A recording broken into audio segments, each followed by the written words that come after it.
नमस्कार मेरे प्रिय साथियों, आप सभी का अपने YouTube चैनल एचएसपी क्लासेज में स्वागत है। आज हम आपके लिए लेकर आए हैं आचार्य हजारी प्रसाद द्विवेदी का साहित्यिक परिचय। इसी के साथ आप सेट कर सकते हैं जीवन परिचय। बोर्ड के एग्जाम में, क्लास 12 के बोर्ड के एग्जाम में प्रत्येक वर्ष 3 जीवन परिचय या साहित्यिक परिचय जरूर पूछता है। उसमें से 3 में एक आपका जरूर फंसेगा इसमें। तो आइए आचार्य हजारी प्रसाद द्विवेदी का साहित्यिक परिचय और इसी के साथ जीवन परिचय हम कैसे तैयार करते हैं देखते हैं। ठीक है, देखिए आचार्य हजारी प्रसाद द्विवेदी साहित्यिक परिचय लिखा हुआ है। देखिए कितना आसानी से इसको आप तैयार कर सकते हैं। एकदम सरल लैंग्वेज में लिखा गया है। लिखा है आचार्य हजारी प्रसाद द्विवेदी का जन्म सन 1907 ईस्वी में बलिया जिले के, कौन सा जिला है, बलिया जिले के दूबे के छपरा नामक गांव में, ध्यान दें, दूबे के छपरा नामक गांव में हुआ था। इनके पिता का नाम अनमोल द्विवेदी, ध्यान दें, इनके पिता का नाम क्या था, अनमोल द्विवेदी, तथा माता का नाम ज्योतिषमती था। इनकी बचपन का नाम अर्थात आचार्य हजारी प्रसाद द्विवेदी के बचपन का नाम क्या था, वैद्यनाथ द्विवेदी था। तो ध्यान दें, आचार्य हजारी प्रसाद द्विवेदी जी ने हिंदी साहित्य के क्षेत्र में बहुत ही महत्वपूर्ण स्थान दिया है या बहुत ही महत्वपूर्ण योगदान दिया है, ऐसे भी लिख सकते हैं। इन्होंने हिंदी साहित्य के अंतर्गत आने वाले आलोचना तथा निबंध के क्षेत्र में इस प्रकार योगदान दिया है जिन्हें हम जीवन भर नहीं भूल सकते। इन्होंने सन 1930 ईस्वी में काशी विश्वविद्यालय से ज्योतिषाचार्य की उपाधि तथा 1949 ईस्वी में लखनऊ विश्वविद्यालय से डी.लिट की उपाधि प्राप्त की। भारत सरकार ने इन्हें सन 1957 ईस्वी में पद्म भूषण की उपाधि प्रदान की।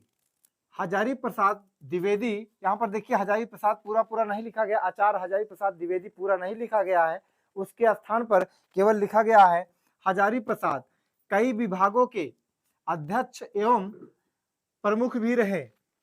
हजारी प्रसाद द्विवेदी ने हिंदी साहित्य के विकास के लिए, हिंदी साहित्य के विकास, जो हिंदी का साहित्य लिटरेचर है उसके विकास के लिए कई निबंध और उपन्यास लिखे हैं।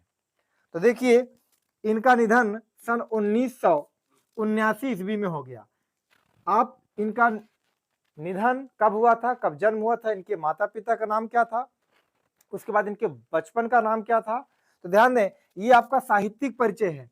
यदि आपके एग्जाम में पूछता है जीवन परिचय, कहेगा आचार्य हजारी प्रसाद द्विवेदी का जीवन परिचय देते हुए इनकी रचनाओं का उल्लेख कीजिए, तो बस आपको करना क्या है, यहाँ पर जो साहित्यिक परिचय लिखा दिख रहा है आपको, यहीं पर आप जीवन परिचय लिख दीजिएगा इसी हेडिंग के स्थान पर। उसके बाद ये पूरा का पूरा वैसे लिख दीजिएगा। और हाँ, अगर यदि आप इसको नहीं लिखते हैं तो इसी में देखिए आप जीवन परिचय, साहित्यिक परिचय, महत्वपूर्ण रचनाएं कैसे बनाते हैं। देखिए यहाँ से जीवन परिचय डालिएगा। जीवन परिचय जैसे अगर मान लीजिए आप इस तरीके को नहीं अपनाते हैं तो एक तीसरा तरीका देखिए, यहाँ पर लिखेंगे जीवन परिचय, उसके बाद यहाँ से यहाँ तक लिखेंगे।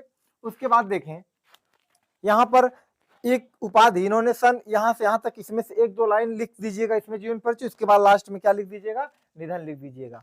तो उसके बाद साहित्यिक परिचय में क्या करना, साहित्यिक परिचय में आप देखिए यहाँ डालिएगा साहित्यिक परिचय, यहाँ से लेकर यहाँ तक पूरा साहित्यिक परिचय में डाल दीजिएगा। चाहे ऐसे भी कर सकते हैं, नहीं तो सबसे आसान तरीका आपके पास है, अगर जीवन परिचय पूछता तो यहाँ जीवन परिचय हेडिंग डाल के यही पूरा लिख दीजिए। यदि साहित्यिक परिचय पूछता तो यहाँ पर साहित्यिक परिचय डालकर पूरा का पूरा यही लिख दीजिए। पूरा नंबर मिलेगा, एक भी नंबर कटेगा नहीं। देखिए आप इसको स्क्रीनशॉट ले लीजिए और आप इसे अपने नोट्स में बनाकर बढ़िया से लिख लीजिए, ताकि बोर्ड की एग्जाम के समय आप इसको एक बार रिवीजन करके जाइए। देखिए पूरा का पूरा नंबर मिलेगा और बहुत ही सरल भाषा में लिखा गया है। देखिए ये हो गया, स्क्रीनशॉट ले लिए होंगे। अब आते हैं महत्वपूर्ण रचनाओं के बारे में। चलिए देखते हैं महत्वपूर्ण रचना इनकी कौन कौन सी है, जो कि देखिए महत्वपूर्ण रचना से आपका 10 नंबर का प्रश्न ऑब्जेक्टिव में आता है इंटरमीडिएट में। तो उसको कैसे तैयार करेंगे, ऐसे आप 1-2 तैयार करते रहिए ताकि पूरा का पूरा तैयार हो जाए। चलिए देखते हैं। तो हम हेडिंग डालेंगे यहाँ पर महत्वपूर्ण रचनाएं, ठीक है। चलिए देखते हैं, लिखेंगे महत्वपूर्ण रचनाएं, महत्वपूर्ण रचनाएं, इसको आप हेडिंग डालिएगा, ठीक है। अब उसके बाद देखिए यहां लिखेंगे पहले निबंध, निबंध, निबंध लिखिएगा यानी कि ये विधा है। उसके बाद फिर एक और लिख लीजिएगा जैसे उपन्यास, उपन्यास, ठीक है। अब ऐसे लिखिए इसमें निबंध में देखिए लिखिए विचार प्रवाह, विचार प्रवाह, विचार प्रवाह, कुटज, कुटज इनकी रचना है। उसके बाद अशोक के, अशोक के फूल, अशोक के फूल, ये हजारी प्रसाद द्विवेदी की रचना है। अब उपन्यास में देखिए इनके जैसे उपन्यास भी कुछ है जो महत्वपूर्ण उपन्यास है, आप उसको देख लीजिएगा। जैसे लिखा है बाण भट्ट की आत्मकथा, बाण भट्ट की आत्मकथा, आत्मकथा। उसके बाद अब इसके नीचे लिखते चले जाइए, जैसे लिखा अनाम दास का पोथा, अनाम दास का पोथा, ठीक है, अनाम दास का पोता।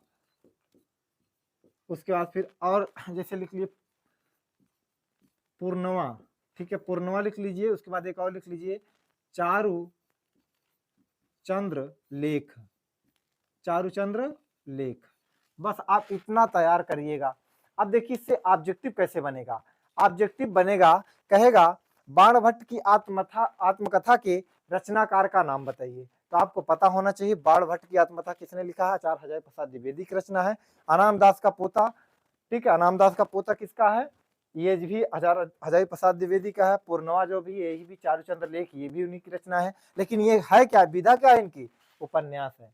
निबंध विचार प्रवाह, कुटज, अशोक के फूल, ये हजारी प्रसाद द्विवेदी की रचना है और ये विधा में क्या है, निबंध है। इसको याद रखिएगा ताकि एग्जाम में एक भी प्रश्न आपका गलत ना हो, क्योंकि एक एक नंबर जोड़कर आपका परसेंटेज में बहुत ही बड़ी भूमिका निभाएगा और आगे चलकर यही एक एक नंबर आपकी सरकारी नौकरी का कोई भी एग्जाम होगा, आप उसमें जो है कि परसेंटेज का जहां मामला आएगा आप उसमें फाइट करेंगे, अच्छा स्कोर कर सकते हैं। अब इसको आप जो है अच्छे से नोट्स कर लीजिए, लीजिए स्क्रीनशॉट इसका भी ले लीजिए रचना का। बस आप इतना लिख दीजिएगा, बस रचना हो जाएगा पूरा काम।